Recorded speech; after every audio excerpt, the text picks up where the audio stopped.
আমরা একটা প্রবাদ বাক্য সবসময়ের জন্য বলি, রতনে রতন চেনে। তোমরা নিশ্চয়ই আমার সঙ্গে একমত হবে।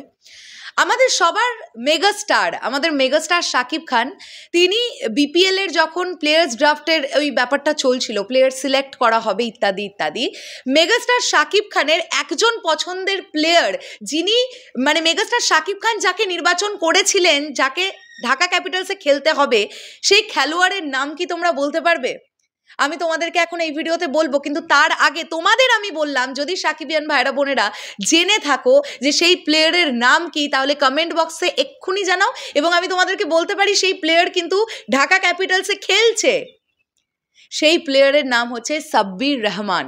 আমি গত দুদিন আগে এই বিষয়টা ফলো আপ করেছি, বিভিন্ন জায়গা থেকে এটা জানতে পেরেছি যে বিপিএল এর প্লেয়ার ড্রাফটের ওই প্রোগ্রামটিতে মেগাস্টার শাকিব খান বলেছিলেন যে আমি ব্যক্তিগতভাবে চাই সাব্বির রহমান যেন ঢাকা ক্যাপিটালসে থাকে। আমি প্রথমেই যেটা বললাম যে রতনে রতন চেনে, এই কথাটা আমি বললাম। সাব্বির রহমান লাস্ট ম্যাচটাতে, হ্যাঁ, প্রথমত হচ্ছে লিটন দাস এবং তানজিদ হাসান তামিম, তারা দুজন এত পরিমাণ রান রেট তুলেছিল যে লাস্ট মোমেন্টে গিয়ে আমরা দেখলাম যে তানজিদ হাসান তামিম আউট হলেন বলে সাব্বির রহমান ঢুকলেন। তার আগে ওনারা দুজনে লিটন দাস এবং তানজিদ হাসান তামিম যা খেলেছেন, তাতে করে আর কোনো ব্যাটসম্যান বা ব্যাটার নামতেই পারেনি মাঠে। এবারে সাব্বির রহমান নামা মাত্রই প্রথমেই একটা সিক্স। এবং সাব্বির রহমানের এর আগেও কিন্তু আমরা এরকম একটা ভালো পারফরমেন্স এর আগের একটা ম্যাচেও, গত ম্যাচটার আগেও একটা ম্যাচে কিন্তু দেখতে পেয়েছিলাম।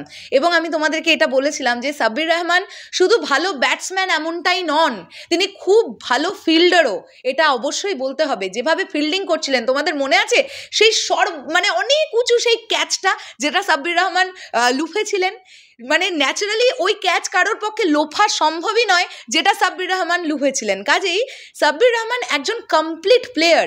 এবং মেগাস্টার শাকিব খান সাব্বির রহমানকে পছন্দ করেছিলেন, তিনি চেয়েছিলেন যে তার দলে যেন সাব্বির রহমান থাকেন। এবং সাব্বির রহমান এমন একটা নাম, তোমরা মনে করে দেখো, যখন প্রথম থেকে সাব্বির রহমানকে নামানো হচ্ছিল না, প্রত্যেকের একটাই কথা ছিল যে সাব্বির রহমান কোথায়, তিনি কেন নামছেন না, তাকে কেন বসিয়ে রাখা হয়েছে, তাকে নামানো হোক। আমরা বুঝতে পেরেছি গত যে ম্যাচটাতে ঢাকা ক্যাপিটালস দুরন্ত রেকর্ডের সঙ্গে জয়লাভ করলো, সেই ম্যাচটা ছিল খুব প্ল্যানফুল ম্যাচ। তারা খুব ভালোভাবে ব্যাপারটা ছকে নিয়েছিল যে আমরা এইভাবে খেলবো। আমরা যেটাকে বলি যে স্ট্র্যাটেজি মেনটেন করে খেলা, ঢাকা ক্যাপিটালসের মধ্যে সেই স্ট্র্যাটেজিটা কোথাও গিয়ে অভাব বোধ করছিলাম প্রথম বেশ কয়েকটা ম্যাচে। কিন্তু লাস্ট ম্যাচটাতে তারা একদম স্ট্র্যাটেজি অনুযায়ী খেলেছে এবং তারা দেখিয়ে দিয়েছে যে তারা কি করতে পারে। তো ডেফিনেটলি দেখো, সত্যি কথা বলতে কি, সাব্বির রহমান, লিটন দাস এবং তানজিদ হাসান তামিম, এই তিনজনের প্রতি প্রচুর আস্থা রেখেছি, প্রচুর আস্থা। কেননা জেসন রয়, তিনি কিন্তু মাত্র 2টো ম্যাচই খেলতে এসেছিলেন, তার 2টো ম্যাচ খেলা হয়ে গেছে, তিনি কিন্তু ব্যাক করে গেছেন। তোমরা দেখবে লাস্ট ম্যাচে জেসন রয় ছিলেন না।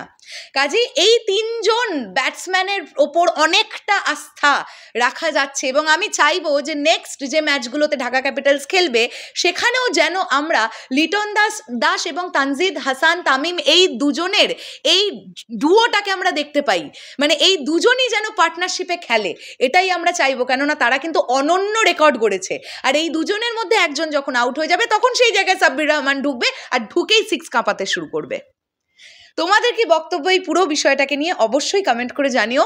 আমরা সকলে অপেক্ষা করে আছি, অধীর আগ্রহে অপেক্ষা করে আছি যে ঢাকা ক্যাপিটালসের পরবর্তী ম্যাচটা আমরা দেখব, আমরা আবার হুল্লোড় করব, আমরা চিৎকার করব যে ঢাকা ক্যাপিটালস জয়লাভ করেছে।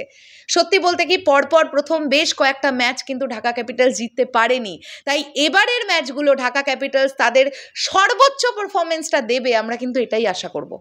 শেষ করলাম ভিডিওটা, আসছি আবার খুব শিগগিরই নতুন কোনো ভিডিও নিয়ে। তাহলে এখনের জন্যে টাটা।